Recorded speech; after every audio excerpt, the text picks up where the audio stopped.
இன்றைய முக்கிய செய்திகள். சென்னை போரூர் வடபழனி இடையே சோதனை ஓட்டம் வெற்றி. கோவை மதுரை மெட்ரோ ரயில் திட்டங்களுக்கு அனுமதி கிடைக்க வாய்ப்பு. அனைத்து வேறுபாடுகளையும் கடந்து தமிழால் இணைந்ததால் வெற்றி. அயலக தமிழர் கனவுகளையும் திராவிட மாடல் அரசு நிறைவேற்றும் என உதயநிதி உறுதி. கரை கடந்த காற்றழுத்த தாழ்வு மண்டலம் கீழடுக்கு சுழற்சியாக வலுவிழந்தது. தஞ்சை, திருவாரூர் உள்ளிட்ட 7 மாவட்டங்களில் நாளை கனமழைக்கு வாய்ப்பு.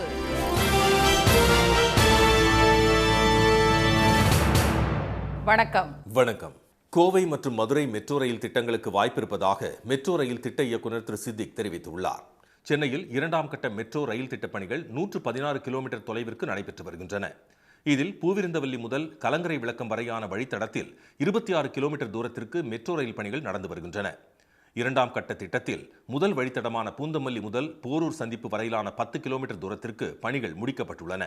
இந்த வழித்தடத்தில் ஏற்கனவே மெட்ரோ ரயில் சோதனை ஓட்டம் நடைபெற்ற நிலையில் போரூர் வடபழனி இடையே 5.5 கிலோமீட்டர் தூரத்திற்கு டவுன் லைன் வழித்தடத்தில் 15 கிலோமீட்டர் வேகத்தில் இன்று சோதனை ஓட்டம் நடைபெற்றது.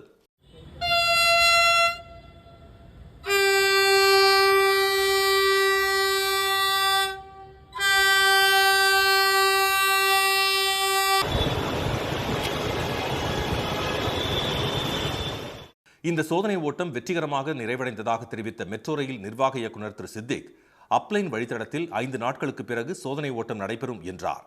வடபழனி பூவிருந்தவல்லி இடையிலான மெட்ரோ ரயில் பணிகள் ஜூன் மாதம் முழுமையடையும் என்ற அவர், பூவிருந்தவல்லியிலிருந்து வடபழனி வரையிலான வழித்தடத்தில் 7 நிமிடத்திற்கு ஒரு ரயில் என மொத்தம் 10 ரயில்கள் 35 கிலோமீட்டர் வேகத்தில் இயக்கப்பட உள்ளதாக தெரிவித்தார்.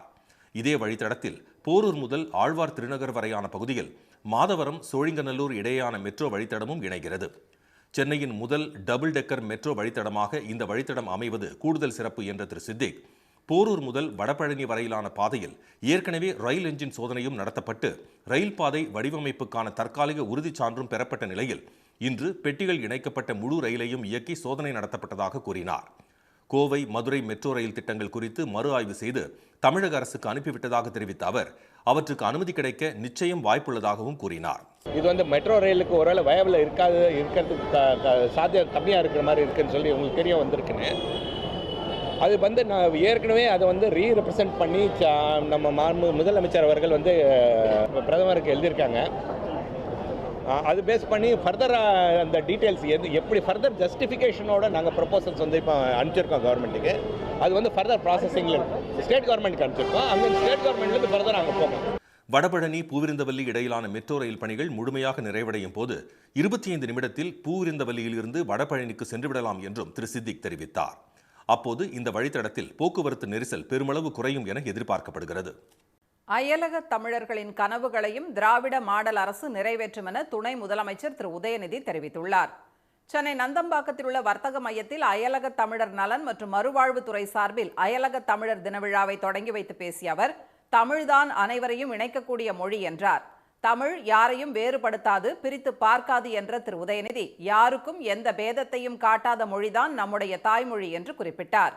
தமிழ் அடையாளத்திற்கு முன்பு வேறு எந்த அடையாளமும் நிற்கவோ போட்டி போடவோ முடியாது என்றவர், சாதி, மதம், ஏழை, முதலாளி உள்ளிட்ட அனைத்தையும் கடந்து நாம் அனைவரும் தமிழால் இணைந்ததால் தான் தரணியை வென்று கொண்டிருப்பதாக கூறினார்.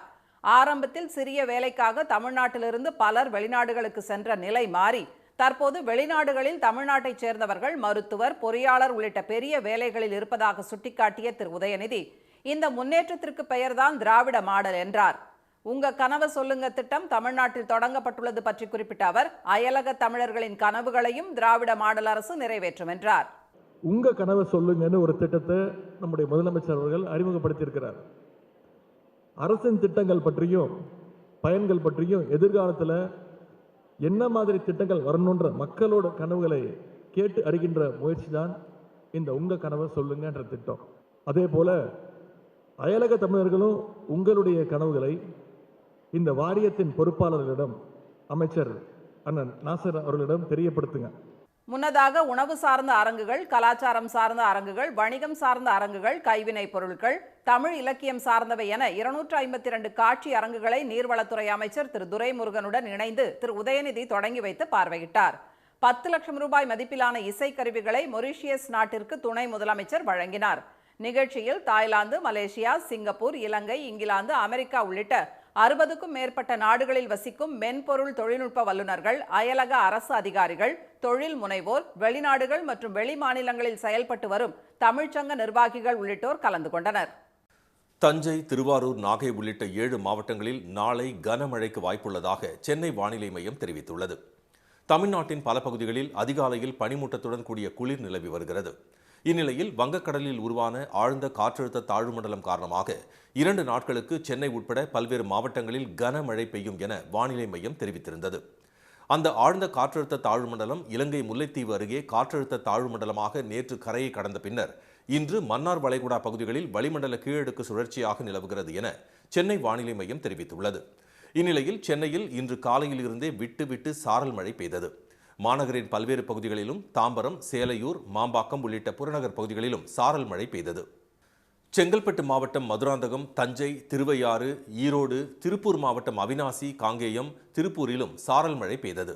தேனி மாவட்டம் போடிநாயக்கனூர், பெரியகுளம், திண்டுக்கல் மாவட்டம் ஒட்டன்சத்திரம் உள்ளிட்ட பகுதிகளில் சாரல் மழையும், நத்தம் நகரில் மிதமான மழையும் பெய்தது.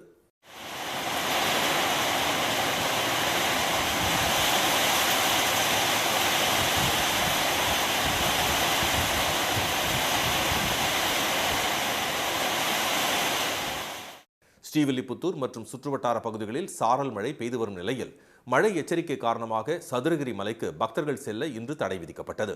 இதனிடையே மன்னார் வளைகுடா பகுதிகளில் நிலவும் வளிமண்டல கீழடுக்கு சுழற்சி காரணமாக செங்கல்பட்டு, விழுப்புரம், நீலகிரி மாவட்டங்களில் இன்றும், கடலூர், அரியலூர், மயிலாடுதுறை, தஞ்சை, திருவாரூர், நாகை, புதுக்கோட்டை மற்றும் காரைக்காலில் நாளையும் கனமழை பெய்ய வாய்ப்புள்ளதாக சென்னை வானிலை மையம் தெரிவித்துள்ளது.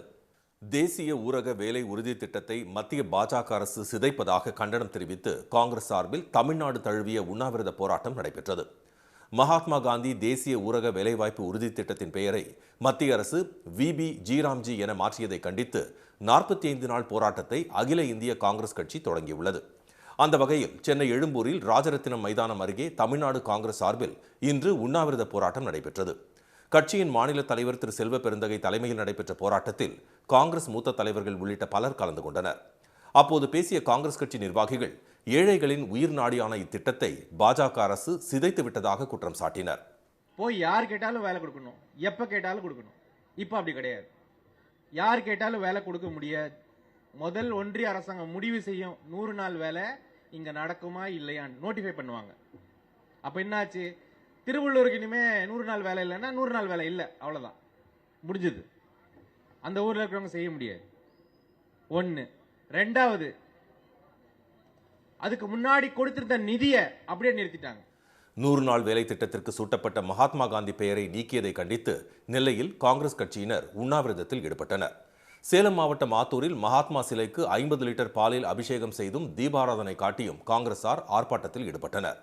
ராமநாதபுரத்தில் அரண்மனை முன்பு நடைபெற்ற உண்ணாவிரதத்தில் நூற்றுக்கணக்கானோர் கலந்து கொண்டனர். ஊரக வேலைவாய்ப்பு திட்டத்திற்கு காந்தியடிகள் பெயரை மீண்டும் சூட்டக்கோரி விருதாச்சலம் உழவர் சந்தை அருகே உண்ணாவிரத போராட்டம் நடைபெற்றது. பொங்கல் பண்டிகையையொட்டி காய்கறிகளின் விலை உயர்ந்துள்ள நிலையில் தூத்துக்குடி சந்தையில் முருங்கைக்காய் கிலோ 400 ரூபாய்க்கு விற்பனையானது. பொங்கலுக்கு இன்னும் 2 நாட்களே உள்ளதால் காய்கறிகளை வாங்க பல்வேறு இடங்களில் உள்ள சந்தைகளில் கூட்டம் அலைமோதியது. தூத்துக்குடி காய்கறி சந்தையில் மதுரை, ஓசூர், ஒட்டஞ்சத்திரம், பாவூர் சத்திரம் உள்ளிட்ட பகுதிகளிலிருந்து காய்கறிகள் மற்றும் கிழங்கு வகைகள் வரத்து அதிகரித்துள்ளது. இதனால் விற்பனை களை கட்டியது. அதே நேரம் வரத்து குறைந்ததால் முருங்கைக்காய் விலை கிலோ 400 ரூபாயாக உயர்ந்தது. சேனக்கிழங்கு, வள்ளிக்கிழங்கு, பிடிக்கிழங்கு, சேமக்கிழங்கு ஆண்டுக்கு ஒரு முறை தான் வரும். கிலோ 60-70 வித்துக்கிட்டு இருக்கு. காய்கறி வரத்து நிறைய வந்திருக்கு. முருங்கைக்காய் மட்டும் கொஞ்சம் வரத்து கம்மியா இருக்குல்ல, கிலோ 400 வித்துக்கிட்டு இருக்கு. உடன்குடி, ஏரல், பேய்குளம், ஆத்தூர் உள்ளிட்ட பல்வேறு பகுதிகளில் அறுவடை செய்த வாழைத்தார்கள் அதிக அளவில் தூத்துக்குடி சந்தைக்கு கொண்டு வரப்பட்டுள்ளன. இந்நிலையில் திண்டுக்கல் மாவட்டத்தில் கடந்த 1 மாதமாக அதிக பனிப்பொழிவு நிலவுவதால் பூக்களின் விளைச்சல் குறைந்துள்ளது. திண்டுக்கல் மலர் சந்தையில் மல்லிகை பூ இதுவரை இல்லாத அளவுக்கு உச்சம் தொட்டு கிலோ 10,000 ரூபாய்க்கு விற்பனையானது. கடும் பனிப்பொழிவின் காரணமாகவும் மழை அப்பப்போ விட்டு விட்டு பெய்யறதுனால பூ வருது, மல்லிகை பூ ரொம்ப கம்மியாக வருது. இப்போ 100 கிலோ வந்த இடத்துல கூட இன்றைக்கெலாம் 1 கிலோ மல்லிகைப்பூ வரது பார்த்தீங்கன்னா மல்லிகைப்பூ 10,000 ரூபா வரைக்கும் போயிட்டுருக்கு. பொங்கல் திருநாளை முன்னிட்டு மல்லிகைப்பூ இன்றைக்கி 10,000 ரூபா. முல்லைப்பூ தரத்தை பொறுத்து கிலோ 2,000 ரூபாய் வரை விற்பனை செய்யப்படுகிறது. காக்கரட்டான் பூ கிலோ 1000 ரூபாய், ஜாதிப்பூ 800 ரூபாய் என விலை உயர்ந்துள்ளது. இனி வருவது செய்தி துளிகள். எலான் மஸ்கின் எக்ஸ் வலைதளம் தனது கிராக் ஏஐ மூலம் ஆபாச படங்கள் உருவாக்கப்பட்ட விவகாரத்தில் தவறை ஒப்புக்கொண்டுள்ளது.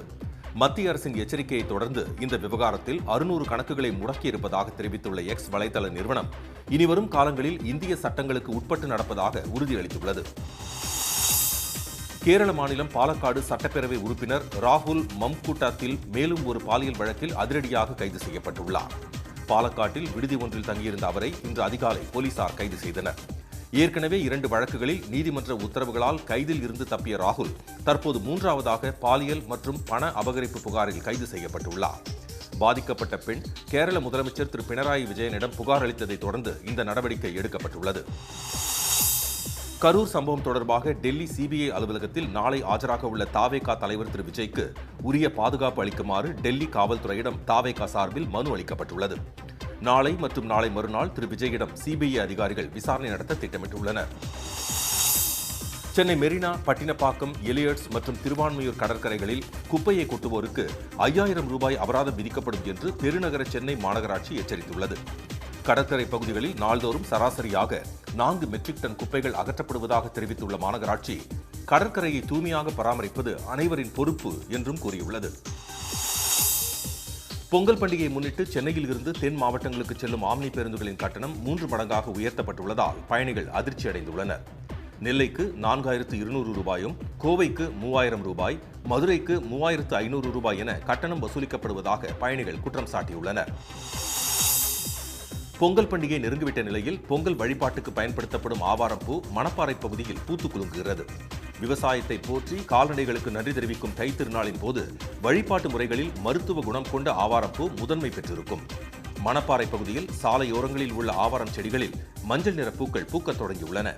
பொங்கலுக்கு முதல் நாளில் மக்கள் போட்டி போட்டுக்கொண்டு ஆவாரம்பூக்களை பறித்துச் சென்ற பின் ஆவாரம்பூக்களை காண்பதே அரிதாகிவிடும். பொங்கல் பண்டிகை தொடர் விடுமுறையை முன்னிட்டு தென் மாவட்டங்களைச் சேர்ந்தவர்கள் சொந்த ஊருக்கு செல்வதால் உளுந்தூர்பேட்டை அடுத்த செங்குறிச்சி சுங்கச்சாவடியில் நீண்ட வரிசையில் வாகனங்கள் காத்திருக்க நேரிட்டது.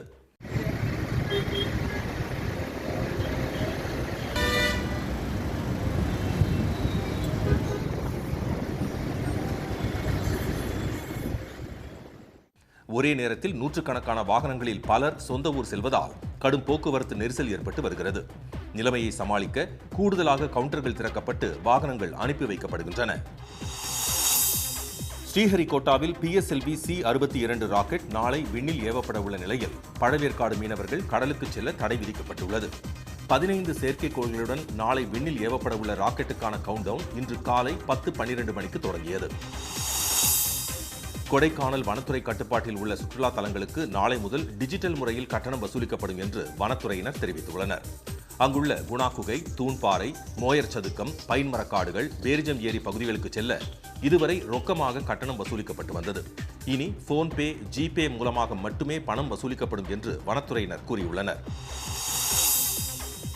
சென்னையில் இன்று ஆபரண தங்கத்தின் விலை மாற்றமின்றி ஒரு சவரன் 1,32,200 ரூபாயாகவும், 1 கிராம் 12,900 ரூபாயாகவும் உள்ளது. வெள்ளி விலை மாற்றமின்றி 1 கிராம் 275 ரூபாயாக உள்ளது. மீண்டும் இன்றைய முக்கிய செய்திகள்.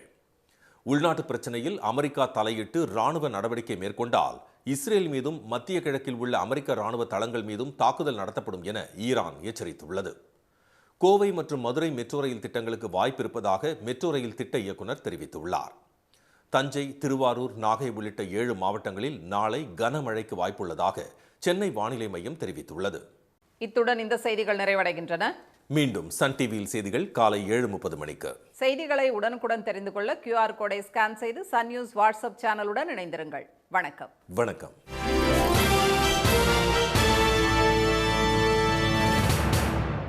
உடனுக்குடன் செய்திகளை தெரிந்து கொள்ள சன் நியூஸ் பெல் ஐகானை கிளிக் பண்ணுங்க.